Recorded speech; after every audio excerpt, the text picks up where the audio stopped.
Hey guys, what's going on? John here from What's Spinning, here tonight to chat about this new Dorian Electra album, My Agenda. Dorian Electra, Houston-based experimental pop star. I first caught wind of Dorian around the time that Charli XCX was starting to put out some of her weirder mixtapes, like Pop 2 and Number One Angel, which featured Dorian. But Dorian's 2019 debut, Flamboyant, really caught me off guard. I wasn't prepared for it, honestly. I mean, I didn't even realize it came out at first, and by the time that I had listened to it, it was kind of too late to really say anything about it. However, it is a wonderful, eclectic pop album, fueled by so much personality and eclectic bangers for days. And overall, these new singles Dorian's been dropping have been pretty electrifying as well. Let's chat about this thing. This album starts off with F the World featuring The Garden, Quay Dash, and Dollywood. And right off the bat, I love the darker, bulkier production. It's something that I enjoy on a lot of this album. The production on Dorian's debut years ago was just perfectly fine. I actually loved a lot of it, but this is much more intense, much more in your face. I love how upbeat and wild-eyed this track gets. It picks up very quickly. And honestly, it does such a great job of instantly showing the eccentricity of Dorian and company. In a lot of ways, this is a mission statement for the entire album. And this track, by its finale, just gets batshit insane while completely having an abundance of swagger and personality. I adore this. Then we have My Agenda featuring Pussy Riot and The Village People. This is like a genuine happening. Once again, the amount of swagger here is absurd. Hell yes. The bulky riff is a knockout. The darker production, once again, really does a lot of great things here. And Dorian's guests, Pussy Riot and The Village People, sound right at home. Some of the beat drops here and the screams we get later on are out of control. I mean, I am adoring this. Dorian does seem to remain one of the wildest and most eccentric figures in pop right now. I will say this gentleman took me a little bit more to get into. It's a little bit more on the rails in a weird way. I almost feel like this is Dorian's attempt at a little bit more of a standard pop tune, which did upset me from a distance. But the reality is, it works with this album. It belongs here. It's dripping in swagger once again. It's just so hypnotic, so catchy.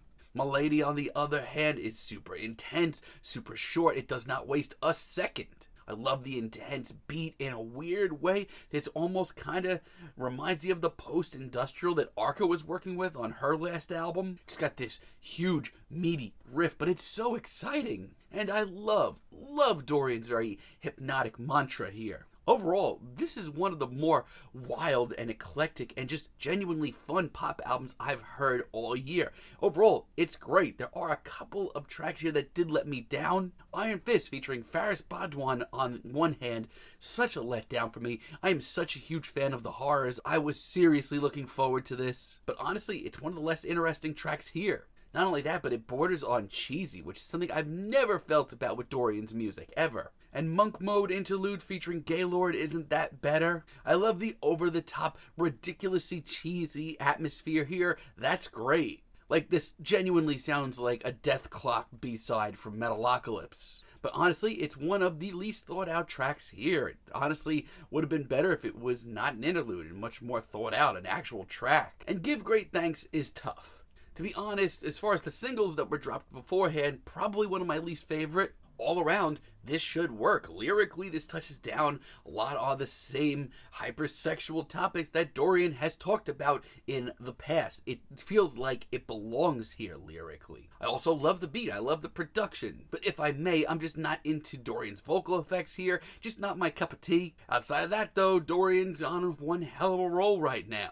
Barbie Boy featuring Sega Bodega is just a really fantastic, fun example of hyperpop. The vocals are wild, the production is great. Not only that, but it's also possibly the catchiest track here. You have to give Dorian credit. I mean, there is such a knack here for pushing the conventions of pop, but also making it super easy to take in.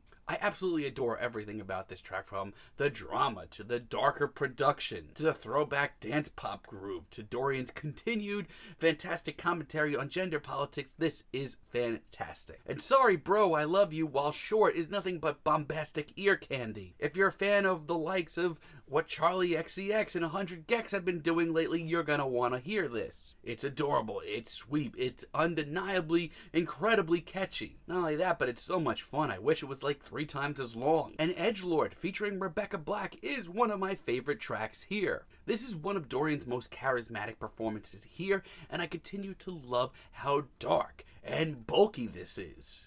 And Rebecca Black of Friday fame, I don't know where Dorian found her, but Rebecca honestly sounds like she's ready to take on these genres herself. Ram It Down featuring Mood Killer and Lil Texas and Lil Mariko is batshit insane. The metal riff, the gigantic beat, the production here, and some of the most animated vocals all around. This is wild. I mean, you never know what you're going to hear on a Dorian Electra album, but that's what makes them so exciting. And all of this while making just as much as a big, gigantic statement. Yes, please. To be honest, this album is pretty much on par with Flamboyant. It's just as eccentric.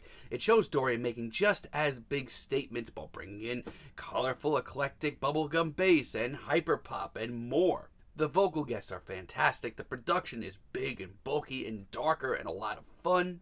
My biggest letdown here is the length of this thing. Honestly, I would love Dorian to just come out with an album that's like 40-45 minutes long. Let it really cook for a while. Let some even bigger ideas come to fruition. But honestly, this is still a pretty decent pop album overall. Certainly one of the better ones I've heard this year. I'm feeling a light 8 on this thing, but let me know what you guys think down below. If you like the video, be sure to give us a like, give us a subscribe, and let me know down below what you would like for me to chat about in the future. And until next time, have a great day, guys.